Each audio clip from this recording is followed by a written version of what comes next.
Hello guys, তোমরা কেমন আছো? আশা করি ভালো আছো। আজকে রাতে প্ল্যান হলো যে বিরিয়ানি খেতে যাবো রেস্টুরেন্টে। তার জন্য একটা বন্ধুকে ফোন করে ডেকে নিলাম আর আমার দাদা 3 জন মিলে যাবো বিরিয়ানি খেতে। তারপর বাইক নিয়ে বেরিয়ে গেলাম রেস্টুরেন্টের রওনায়। রাস্তাটা ভীষণ অন্ধকার এবং কুয়াশায় ভরপুর, গাড়ি ঘোড়া কিছুই দেখা যাচ্ছিল না। কিছুক্ষণ পর আমরা গাবতলায় পৌঁছে গেলাম। গাবতলায় এসে দেখি এত পরিমাণে জামলা, শেষ পর্যন্ত আমার বন্ধু হেঁটে হেঁটে রেস্টুরেন্টে পর্যন্ত যেতে হচ্ছে।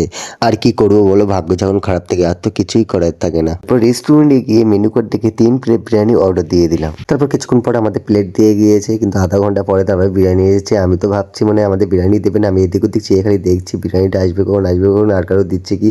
তারপরে কিছুক্ষণ পরে দেখি দাদা বিরিয়ানি নিয়ে চলে এসেছে। তারপর বিরিয়ানি চলে আসার পর আরেক ঝামেলা, আমার বন্ধুর সাথে আমি ঝগড়া করছিলাম যে তুই অল্প বিরিয়ানি নিবি, আমি বেশি বিরিয়ানি নেবো, আমি কোনটা বেশি সেটা করছিলাম। তারপরে কনফিডেন্স হয়ে যাচ্ছিলাম যে কোনটা বেশি কোনটা কম। তারপরে আমি আন্দাজে একটা তুলে নিলাম, বন্ধু একটা নিয়ে নিল। সো গাইস, আজকে ভিডিও এই পর্যন্ত। দেখা হচ্ছে অন্য কোনো ভিডিও। লাইক কমেন্ট শেয়ার করে দিও। ভিডিওটা ভালো লাগলে সাবস্ক্রাইব করে পাশে থাকবে। আমাদের ভিডিও কেমন লাগে অবশ্যই কমেন্ট করে জানাবে।